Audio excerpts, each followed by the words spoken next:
I first discovered SatAM about the same time everyone else did. I remember watching the previews on ABC on basically how they were previewing and talking about all the new cartoons and primetime shows that were coming. I was watching those in the month that led up to it, and I remember eventually I saw the 5 to 10 minute sneak peek, if you will, on ABC's TGIF special of the Saturday morning sneak preview. And I remember just watching those first 5 to 10 minutes of Sonic SatAM, and I was just like, wow, this is going to be something truly, truly amazing. I mean, to see that kind of a show coming out on Saturday mornings, it really, and based on a video game of all things, because, we've seen how video game cartoon adaptations have turned out. Some have turned out good, some have not. And to see that this one was coming, out, and the way it looked, it just blew my mind. It just blew my mind. And I remember getting up early the next morning and watching the whole episode, which was entitled Supersonic.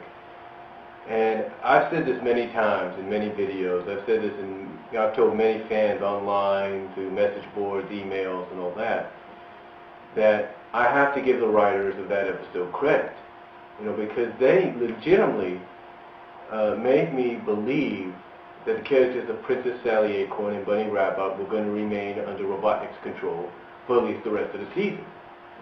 But as we found out, if you watch the episode, that wasn't the case. Sonic was able to free them.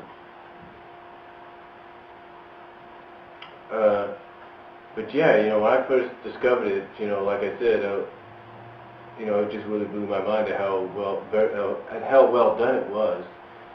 And I tried to watch, and here's the thing during the first season of the show, I tried to watch it as much as I could, but I couldn't. The problem was, my family, due to some personal reasons that I won't get into, we're moving back and forth kind of. We had moved from the West Coast to the Midwest, so I was living in the Midwest when the show debuted. And again, due to personal issues, we moved back to the West Coast, and we ended up living with my grandparents.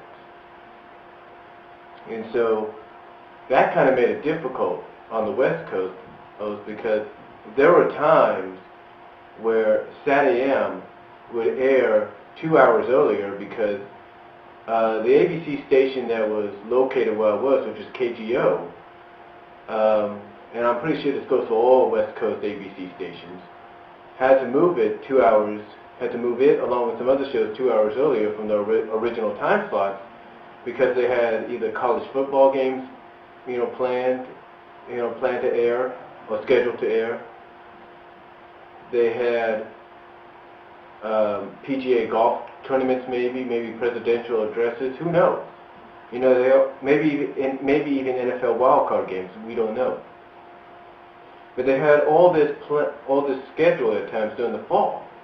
So during the fall season, which was like the inaugural season or the premiere season, it was kind of difficult for me to watch it. At the time, for myself to watch it.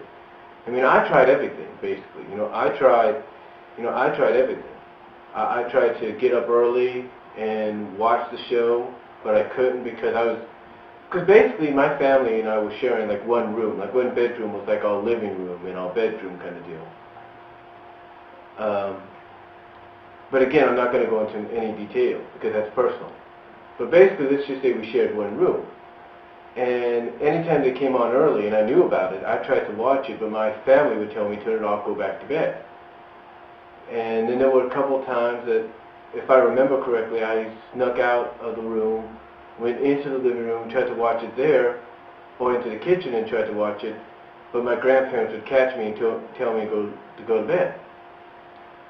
So it wasn't until, again, due to personal family issues, that I ended up moving back to Kansas, in the Midwest, I should say, which is where Kansas is, with my father. Only then was I able to catch up on Sonic SatAM. Only then was I able to catch up on the first season, In fact, I used some variety tapes, some VHS tapes, which I called my variety tapes, and I recorded other animated shows on, that I recorded SatAM's first season on. I even dedicated a whole tape to the new second season. But, you know, and speaking of the second season, I actually missed the first episode. I actually missed the season premiere episode of the second season, which was Game Guy, because I overslept. I only watched like the last 10, 15 minutes of it. And I did record, though, the rest of the entire season. Most of the seasons, I should say. I recorded most of the season. With the exception that after I recorded the Void episode, my VCR just died out on me. And it took me years until finally I was able to get in contact with somebody who sent me a tape containing the final 4 episodes of Season 2, which were originally aired on ABC. And these were the ones originally aired on ABC. And then it took me like another couple of years until I got in contact with a friend of mine that I got to know through some various sources. And she was able to send me, I don't know how many VCD copies of both seasons, of both Season 1 and 2. And then, of course, finally I was able to, like everybody else, get the box set when it came out 2 years ago. So, for me, I kind of came full circle. You know, I discovered SatAM in the Midwest, and I was able to catch up on it when I went back to the Midwest. So I kind of came full circle. I was able to get a tape containing the final 4 episodes. I was able to get VCD copies from a friend, and of course buy the box set, well, you know, being back in the Midwest. So like I said, it kind of came full circle. But yeah, again, like I said at the start, you know, when I first discovered SatAM, I was living in the Midwest. So, you know, and to come full circle by going back to the Midwest and catching up on it, watching it, getting the VCDs and the DVD box set and the VHS tape with the final 4 episodes, you know, I guess kind of paid off in the end. I mean, who knew?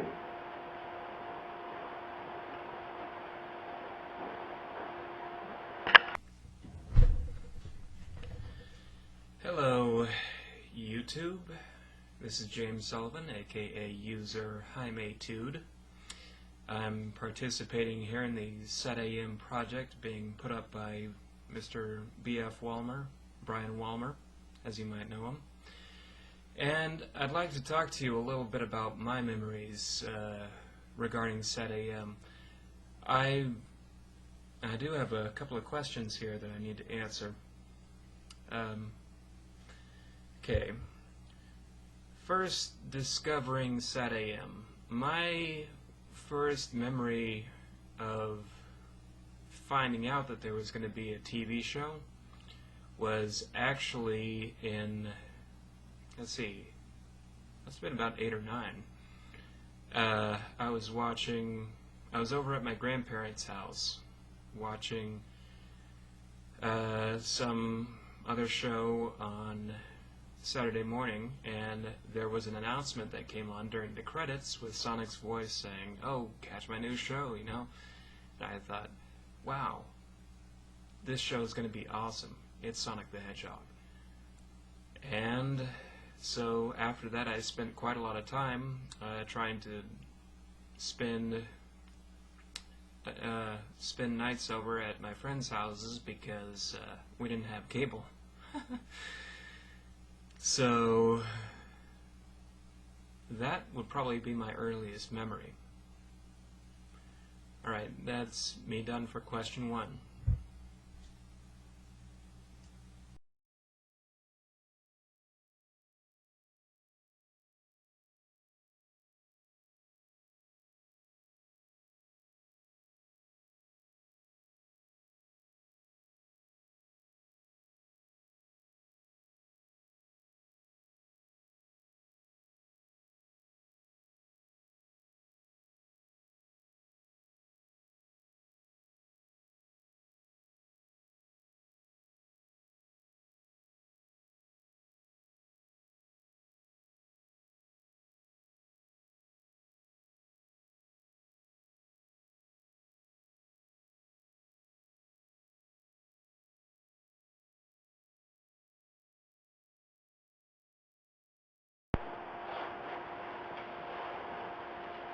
The best stories that I feel came out of SatAM.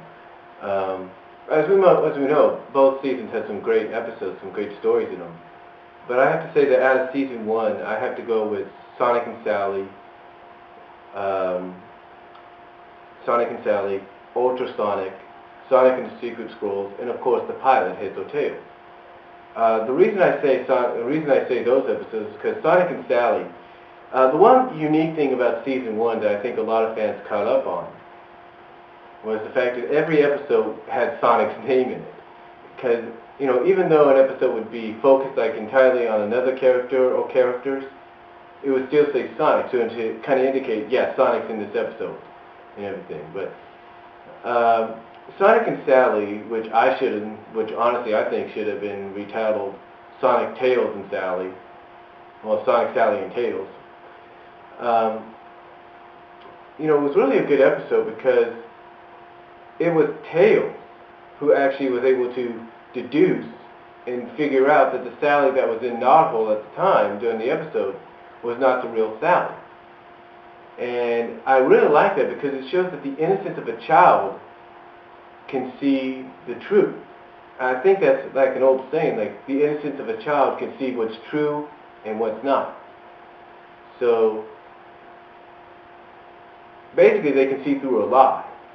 And Tails was able to see through this lie that Robotnik had planted in the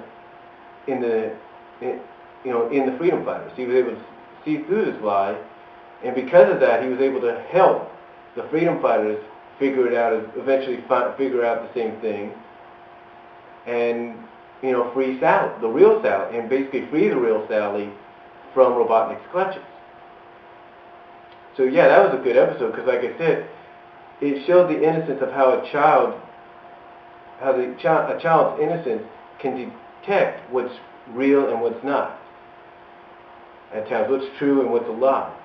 And I also like it because it kind of focused on the relationship that Tails had with Sally. I mean, not with Sonic, but with Sally, which was, kind of unique because usually, if you look at an episode like that, you think it's going to focus on Sonic and Tails' relationship, but it mostly focused on the relationship Tails has with Sally. So that was pretty good. Ultrasonic, I have to say, was a good episode because not only did we get introduced to Uncle Chuck for the first time, but we find out that one of the reasons Sonic has a vendetta against Robotnik is because it's personal, because Robotnik took his Uncle Chuck away from him. And also the fact that, to me, I like it because, with the exception of Uncle Chuck being with them, it's one of the only times you see Sonic and Bunny Rabbit team up. Like I said, with the exception of Uncle Chuck being with them, it's the only time you see Sonic and Bunny team up because usually you see Sonic teaming up with Sally and Bunny, or with just Sally. And I like that pairing too. But for Sonic but to me this was a good pairing too because these are like two of the strongest members of the team. Bunny because of her strength, because of her cybernetics, and Sonic because of his speed. And that was a unique pairing. And I think in a way that's what fans wanted sometimes, to see those two. And I think that's why it's so popular. That's why fans are so happy sometimes when they see these two characters team up together in the comics sometimes, because the two of the most unique and most powerful freedom fighters that's in the group. But still, it was a very unique scenario earlier to see that. And I also like the fact that, it's in a way it's kind of like a victory for them, but it's also like a defeat. Because even though they have victory, they also have to sacrifice to get that victory. And a sacrifice is sometimes like a defeat. And that sacrifice was Uncle Chuck losing his control again. Because what happened is they were able to use a power ring to help Uncle Chuck, regain his free will. But as we saw during the episode and at the end of the episode, Uncle Chuck was fighting and eventually lost his battle and his free will back to Robotnik because the power ring's power wasn't, so strong. And it was also the only time I think we've ever seen Sonic cry in an episode. So overall, it was a very decent episode, and definitely set up for something we would see later on in season 2.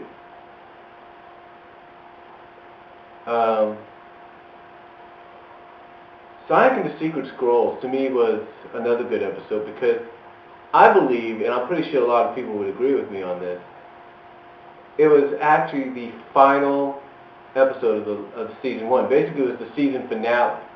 Because here you had the freedom fighters, with the exception of Tails, going on a journey into this ancient city of Mobius called, I can't even think of the name right now, Magna or whatever. I think that's the name. Maga. That's the name of it. And they were looking for these ancient scrolls that had enough power to help them defeat Robotnik or fight against Robotnik.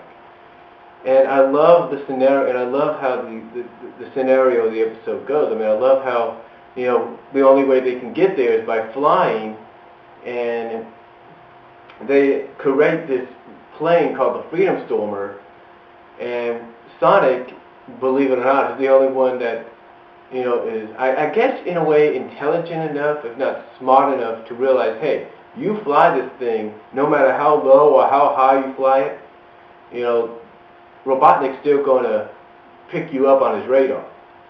And eventually, I think that's what happens, because as soon as they gain access to, as soon as they gain the secret scrolls, and they figure out the last test is courage, because there's many tests they have to go through, all of a sudden here's Robotnik popping up out of nowhere with the swap bots and Snively. And just like Sonic said, even though he didn't really mention it afterwards, I think in a way Robotnik followed them through his radar. And the reason I also think it's the finale to the first season is because Robotnik, after him sniveling the swap bots, are blown off a hill, blown off the mountains, if you will, by a wind tunnel, and Sonic kind of, telling everybody, hey, Robotnik's history, he's toast, he's done. And Bunny's reaction of, like, he's dead, I can't believe that. Those are indications to me that this was the season 1 finale, because Robotnik, after him and Snively climb back up the mountain, he tells Snively that Sonic is going to pay dearly for what he did and to mark his work. So that's why I believe this was the season 1 finale, and overall it was a generally good episode, because there are a lot of things in there. Told you it was like the finale to the first season. And of course, Heads or Tails, which was a good episode as well. Of course, it was the pilot, and it was the only rare time that you saw the characters in the early comic book incarnations on the screen, so that was pretty cool. And it really gave you an introduction to who the characters were, even though, like I said, they were the early comic book incarnations. So those are my best episodes out of Season 1. Season 2, of course, I think everybody knows, is Blast of the Past, The Void, and all the Doomsday episodes, and all the episodes leading up to Doomsday. The Blast of the Past one was because it was an origin story, and we basically got to meet the king for once. We can finally see Sally's father and who he was, and we also find out exactly what happens to him, and how this whole takeover by Robotnik took place.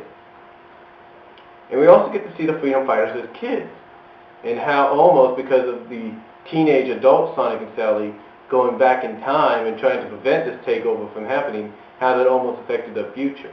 And I like how Sally kind of intervenes in the space-time continuum anyway by preventing Rosie from ever leaving Knothole. Because in the original timeline, Rosie does leave Knothole and gets roboticized in the process. But because Sally stuck her nose in that, Rosie does not get roboticized and she remains in Knothole. The Void, because Sally finally finds out where her father is. We get sort of a prelude and introduction to Doomsday. We get introduced to the person that was originally supposed to rule Mobotropolis, which is Axis Nagus.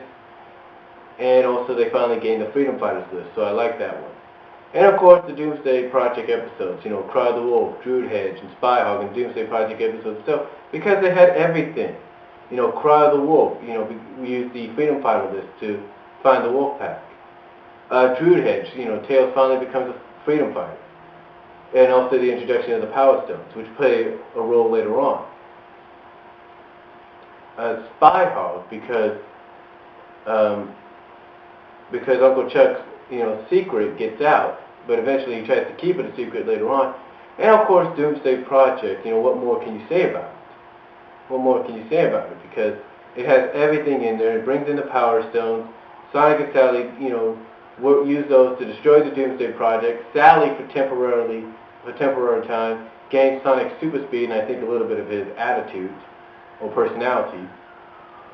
And overall, those are generally, just generally a good episode and finale to the series. Originally, I think it was supposed to be a season finale, but it's a finale to the series. Overall, very good, and yeah, to me, those episodes of season 1 and season 2 are some of the best stories I think ever came out of SatAM. With all respect to the others, those I believe were the best. I truly do. So keep looking.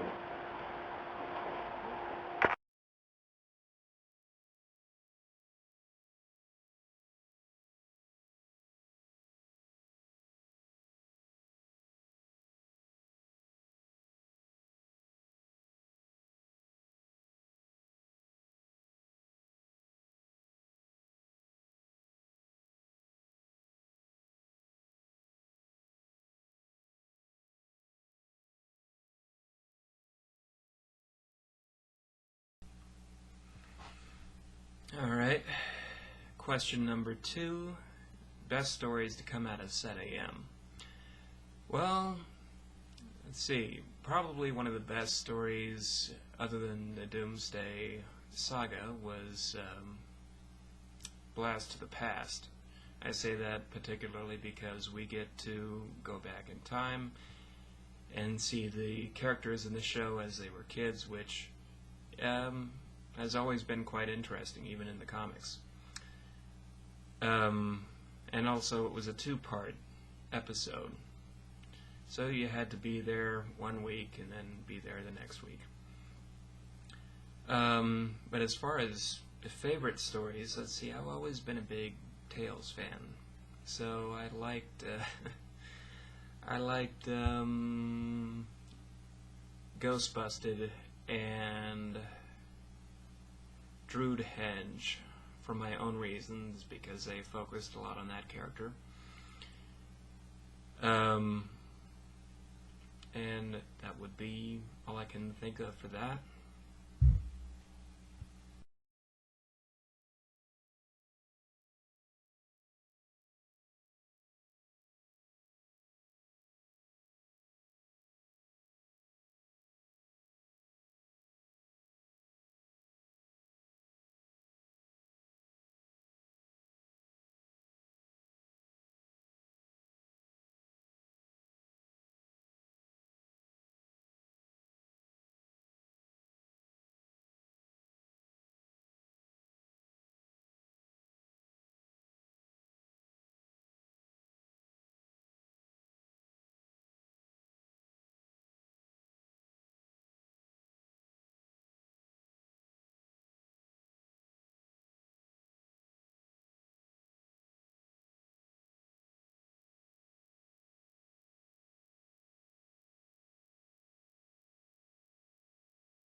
Considering that many people think it's like an underground film, and myself being the one that kind of started that, I do have to say that the Doomsday Project is indeed the final 4 episodes of SatAM. That is, together are indeed the SatAM movie. Because a lot of fans have always wanted a SatAM movie, but we never got one. And to me, when I look at the final 4 episodes of SatAM, and I look at how they kind of interlock together a little bit, how they like continue one after the other. To me, I believe it's no doubt it was originally supposed to be a movie. I mean, I took the final 4 episodes off the box set, if you will, and through a DVD recorder of mine, I was actually able to kind of put them together to see if maybe, to sort of in a way test the theory if maybe it was meant to be a movie. And when I did that, and I did this recently, I put the title Doomsday Project, and I just went and to see what would happen. And as soon as I did that, and it went right to Cry of the Wolf, no title introduction or interruption, and no title card, I should say, interruption. And I saw that. To me, it's like, wow. Looking how well it was done, I was like, wow. If this wasn't meant to be a movie, I don't know what was. And I think originally they had planned maybe for those episodes to be aired as a movie. I mean, I've always had this feeling that, sometime, that somewhere, 15 years ago, they had originally planned for the final 4 episodes to be aired as a movie. That someone may have come up with that idea to probably air it as a movie, maybe air it maybe on TGIF Friday nights, Saturday nights, or Sunday evenings. But I think that's what someone may have had originally planned. I could be wrong, but I've always had this feeling that could have been what happened. But unfortunately, that never really came to pass because, like I said, I don't know if that really was something they had planned or not. And overall, though, when you look at them, and if you do what I did, and you kind of put them together, you put the Doomsday title card first, and then you just go like fade, and you record the episode, press pause as soon as it fades out to black, and then press pause as soon as it fades in to the next episode without the title card. You kind of notice that it looks exactly like that. It exactly feels like it's supposed to be a movie because the way it's interlocked, the way one story goes from the other. So, yeah, honestly, I do believe that in a way, the final 4 episodes of SatAM, which were Cry of the Wolf, Druid Hedge, Spyhog, and Doomsday Project, were originally supposed to be the movie. Or, in this case, is the SatAM movie. Underground or not, is indeed, in my heart, and I'm pretty sure a lot of people agree, is indeed the SatAM movie. Either we get one that's computer-generated imagery, or live action, or whatever in the near future, that's based off SatAM in some way. This, to me, will always be the movie of Sonic, SatAM, and that is Doomsday Project Saga. No doubt about it.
I believe what led to SatAM's downfall is not just, everything, like Ben Hurst, everything that, Ben Hurst said in his interview on the DVD. But I think it had to do with some other things as well. I believe that, one of the major things that led to SatAM's downfall was the fact that, and I mentioned this earlier, because of my personal experience, was the fact that if you lived on the West Coast, you know, you couldn't watch it as much, especially during the fall season. Because during the fall season, you know, ABC on the West Coast stations of ABC would always,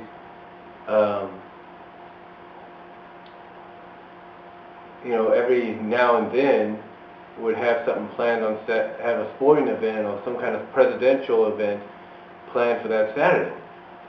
So if like a college football game was scheduled to air at 9 o'clock Pacific, then that means all the shows, including SatAM, would be moved an hour or two earlier.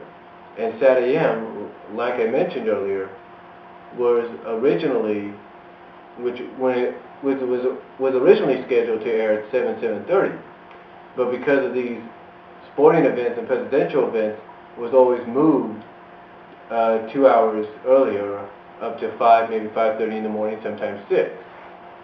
And again, for me, it made it difficult because sometimes I would try my best to turn on the TV and watch the show, but then I'd be told to go back to bed. And sometimes I'd try to sneak out into the living room or the kitchen and try to turn it on, but be caught and told to go back to bed. And I'm sure I'm not the only one that lived and currently lives on the West Coast that dealt with that. Excuse me, there's a fly going around. But I'm not the only one that dealt with that. You know, I'm pretty sure that there was other people growing up that dealt with it too. To me, it's like if you lived in the Midwest, perhaps the Mountain Time Zone, and most importantly on the East Coast Time Zone, you were able to see the series. On the West Coast, you couldn't, but Mountain, Midwest, and East, you were. That was the unique thing about it. You know, you were able to watch the show as it originally aired and during its original time. You know, there was nothing, blocking it. You know, there's nothing interrupting it. You were able to watch it at the time it was originally scheduled. And to me, I always thought, if ABC wanted to, the local stations on the West Coast of ABC wanted to, they could have easily, knowing that Sonic was probably the most popular show they had on Saturday mornings, could have easily left it the way it was. And yes, there were times they did, but most times they didn't. You know, because as Ben Hurst, and to quote what he said, they were being bounced around, if you will. They were being bumped around a lot because of these events, because of these sporting and presidential events. You know, so you couldn't really watch the show the way you wanted. And that's what, to me, caused it to fall in the ratings, because one of the strongest television viewing ships that, television has, that any network has, is on the West Coast and the East Coast. Midwest and Mountain Time Zones, Central Time Zone in the Midwest and Mountain Time Zones, those are strong too, because the shows don't really have to move around that much. But the West Coast and the East Coast are your strong viewing areas for television, for networks. And when one area has to preempt or move a show to an hour or two earlier in the morning, or something like that, or at a time you can't watch it, it hurts that show. It hurts its ratings. So for SatAM to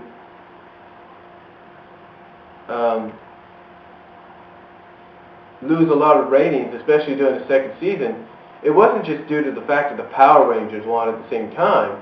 It was due to the fact, as Ben Hurst said, that they were being pushed around, bounced around, and mainly being pushed and bounced around on the West Coast, because on the West Coast, all those sporting events and presidential things and whatever were aired at 9 o'clock. So unless you lived in the Mountain Time Zone, Central Time Zone, or East Time Zone, you couldn't watch Sonic SatAM at the regular time. You had to basically get up as early as you can, and if it was all right, watch it at 6 o'clock, 5:30, or 5 o'clock in the morning, and that was it. And that's why and that's why I also believe that later on the West Coast ABC stations would start airing an hour's worth of Sonic SatAM because they knew fans wanted to catch up on it. And not miss an episode. I believe that's why they started doing that, because of what happened. But yeah, in my honest opinion, I believe that SatAM's downfall wasn't just because of everything Ben-Hur said, from the Power Rangers to the new people coming in at ABC, and using the saying "Percolate down, new broom sweeps clean." I don't think it was none of that. I mean, it was a lot of that. Correction, it was a lot of that. But it wasn't just all of that. But I also believe, again, it was because ABC lost a lot of strong viewership for the show on the West Coast when it had to be moved to those earlier time slots. And that's why, to me, I firmly believe that was one, if not the major reason, besides all the others, why SatAM, had its downfall and was canceled in the long run. I truly believe that.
The third season, to me, would have probably been the best season out of the series. I mean, with all due respect to the second season, from what Ben-Hur had described to us on the set, on the DVD box set, and then before that on some of the online chats he had, he described basically it was going to be a whole new ball game for the characters.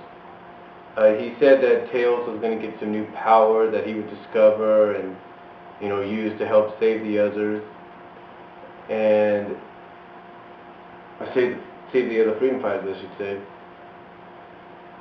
And that there was going to be a love triangle between Sonic, Sally, and another freedom fighter, and Snively, of course, was going to ascend and then descend after freeing Naugus,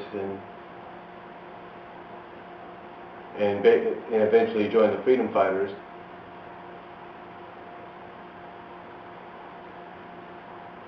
And overall, from what he described, and from what other fans have asked him about, I think overall, again, like I said, I truly believe the third season would have been the best out of them all. There have been some fans that have said, I don't know, they just spread these because these were rumors, or they're hoping this would happen. But there have been some fans that have said that they've heard stories that there were going to be other seasons after the third season. That there was going to be a fourth season with Knuckles and Mecha Sonic were going to appear. Stories that there was going to be a season 5, that maybe we were going to get introduced to Amy Rose possibly, or something. Things like that. Maybe get introduced to the Chaotix. these are stories, and from that I've heard that fans, have talked about and have said that these are stories that they heard, of what could have been, that was originally probably planned for what, if the third season had, been ran on television, of what possibly a fourth and fifth season would have been like. But, to be honest, I really believe that the third season would have been a great season.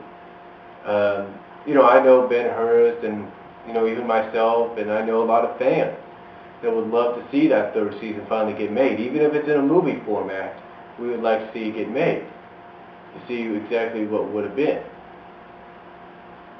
And, again, like I said, a lot of fans came up with stories of saying, we heard that, there was, that if the third season had been made, there was going to be a fourth season, this was going to happen in the fourth season, and if that would have happened, this would have happened, they would have had a fifth season, and all that. These kind of, just all these different stories of what would have been had the third season been made. But unfortunately, the third season was never made. But one can never give up hope, because eventually, possibly, it will be made. Maybe someone like Ben Hurst will say, "Hey, this show looked pretty good. Looked like they had another season planned. Let's go for it."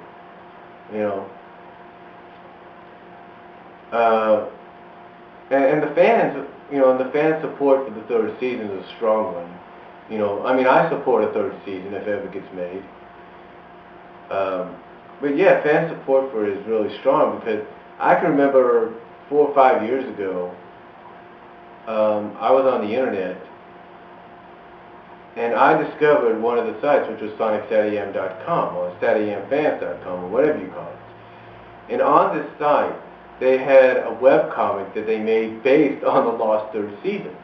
And they took basically took titles, and they basically made like I said, they made webcomics out of these. So, basically they took what they felt and heard were the titles for some of the episodes, and they made, like I said, they made all these webcomics out of them. 2 webcomics were called Beware of the Aftermath, which someone said were the original titles for the 2-parter that was supposed to take place in the third season. And then another was called The Journal. So, these were titles that they came up with. And then eventually, some fan, I don't know who it was, finally took some time out and took Beware of the Aftermath, the webcomic, and turned it into some kind of flash movie, if you will, with bubbles, with little pop-up bubbles and everything, and a little bit of animation. So again, that shows you how dedicated the fans were to the third season. Even though some of the titles that the fans read about for the third season, they kind of felt were probably exaggerated or made up, or that perhaps somebody out there that knows about the fans' support for the show probably wants to play some kind of cruel joke. But yeah, I truly believe that, again, as I said, the third season probably would have been the best season, done for SatAM had it been made. And, you never know. You never know. Possibly it will be made. And maybe the support from the fans with these web comics and everything based on what the third season would have been, maybe they'll be heard. And, someone will say, okay, let's make it happen. Hey, you just got to have faith and pray it does.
SatAM's run on the USA Network back in the mid-90s,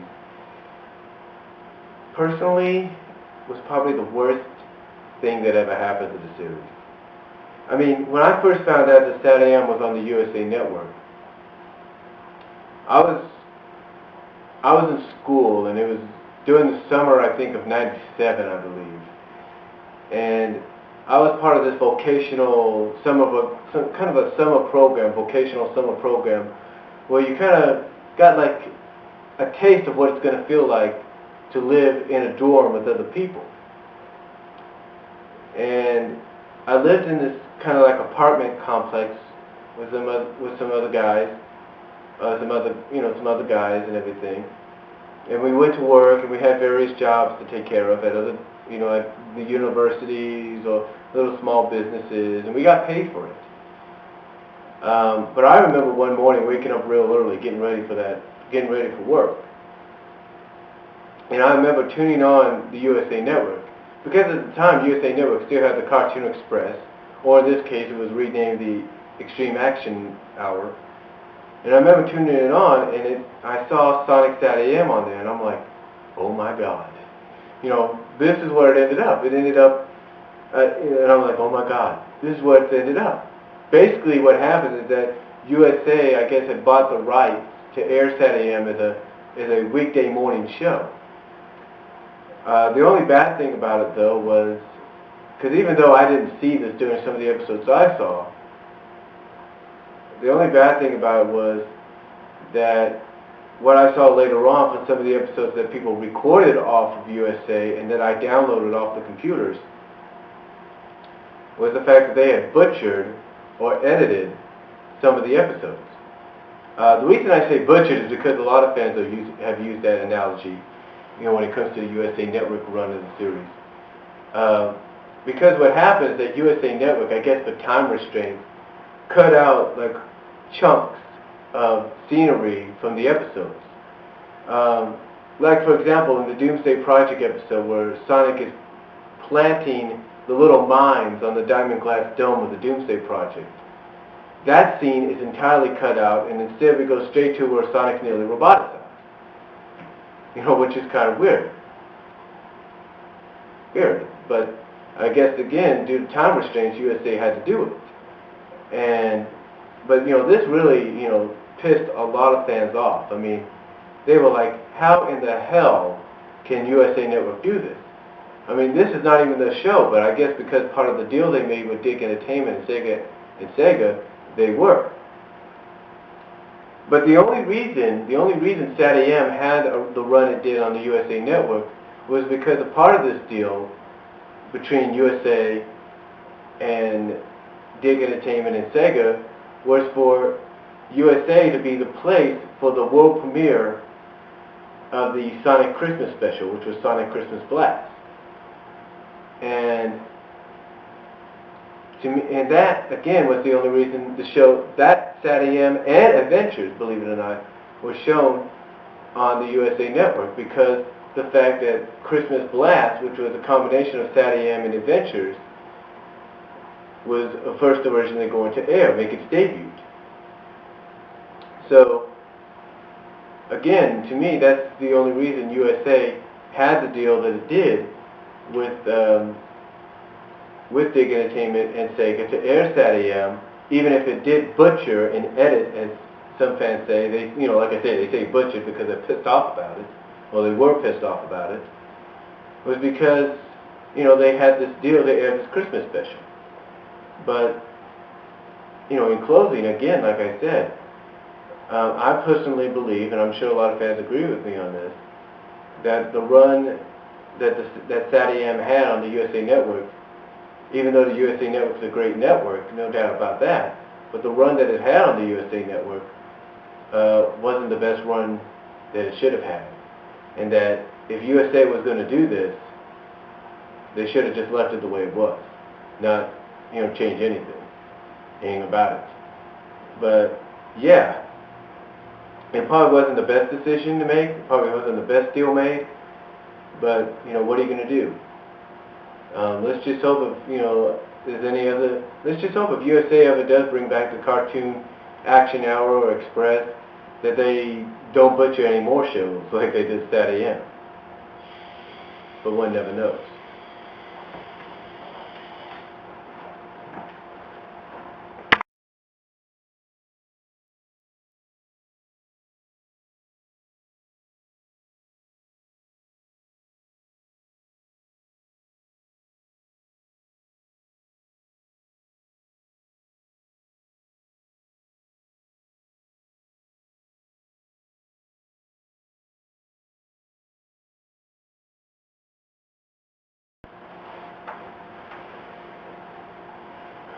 Did SatAM inspire the stories that currently run in the comics?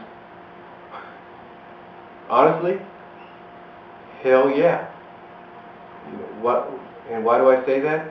Well, like I mentioned earlier, Ben-Hur said in an interview that some of the plans that he had for the third season were to, have Tails discover some new power, was to develop a love triangle, was to have Snively ascend and then descend and join the Freedom Fighters. And you know what? All this that he had planned for the third season took place in the comic book. Tails discovers his power in the comics, as we've seen. We have seen various love triangles between Sonic, Sally, and a character named Jeffrey St. John, who's like the leader of the Secret Service. Then later on between Sonic, Sally, and Mina Mongoose. And possibly in the near future with Sonic, Sally, and a character named Monkey Kong, and maybe even if fans maybe want to debate this, if they want to, Sonic, Sally, and Amy. Who knows? I mean, and then of course Snively ascending and descending and joining the Freedom Fighters, that too happened in the comics. I mean, currently he has ascended, along with the Iron Domain in the current storyline. But,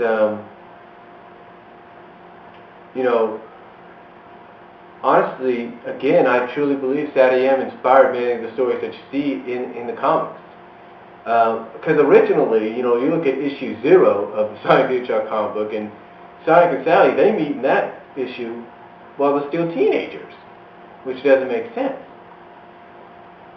But then later on, the comic kind of starts to merge itself and starts to revamp itself a little bit by taking some of the stories from SatAM and merging them into their continuity.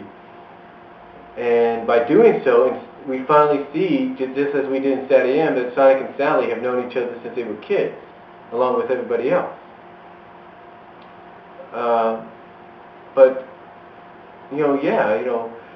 if anybody was to ask, that question to me, like you have, I truly believe, I would tell them the same thing. Yeah, SatAM did inspire some of the stories in the comic. I mean, you can see that even in the current storylines, and the way they're darker and more dramatic and more action-packed. I mean, you see that. I mean, this is stuff you think to yourself, wow, it's almost like reading an episode of SatAM. That's what it feels like. And I truly believe that, and I'm sure a lot of fans believe that. But there's no doubt in my mind that SatAM inspired the stories in the comics, and it'll probably inspire more of the stories that come in the future issues of the comics.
The legacy of SatAM. Wow. What kind of a legacy do I believe it's going to leave? Well, I think it's already left a huge legacy that continues on even to this day. I mean, it's just one of those rare animated Saturday morning shows that, you know, when it first aired, it was something special, and when it was canceled, it was the kind of show that fans wanted to see more of. I mean, there have been many shows that fans have, you know, created websites and forums and petitions, you know, to get it back on the air, or to get something, you know, out, you know, something about it released. And SatAM has, you know, done just that as well. I mean, you take a look at shows like Family Guy. You know, when Fox canceled that show, fans didn't like it. They wanted Family Guy back on the air. They petitioned, they emailed, they faxed, they phone called, until finally Fox said, well, okay, I didn't know it was this popular, let's bring the show back.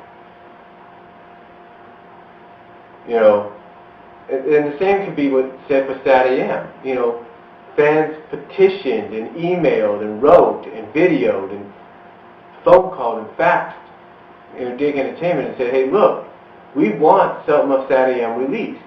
Until finally, Shout Factory came around hearing this and said, you know, we can do something, let's try something. And then finally, you know, Shout Factory brings out the DVD box set. So, you know, overall, you know, I think SatAM has already left a huge legacy, and it's going to continue to leave a huge legacy. I mean, there are going to be fans of new generations of fans, I should say, even now, that will watch SatAM and enjoy it. I mean, I have nephews and nieces that have watched SatAM, and even cousins that watch them, and they enjoy it. So, yeah, I truly believe that even when we're all long gone, that there are going to be generation after generations after generations that are going to watch SatAM, and they're going to enjoy it as much as we do. And they're going to want to see more of it. They're going to want to see something new about it. They're going to want to see some revamped form. They're going to want it as well, if not stronger than we want it. I mean, not saying that we don't want something back as strong as we do, but honestly, you know, I believe that's the kind of legacy SatAM is going to leave. And to me, it's going to be a legacy that's never going to be tarnished, never going to be touched, and it's going to live on forever. And that's really all I have to say on what the legacy of SatAM is going to leave, or has left, and will continue to do so.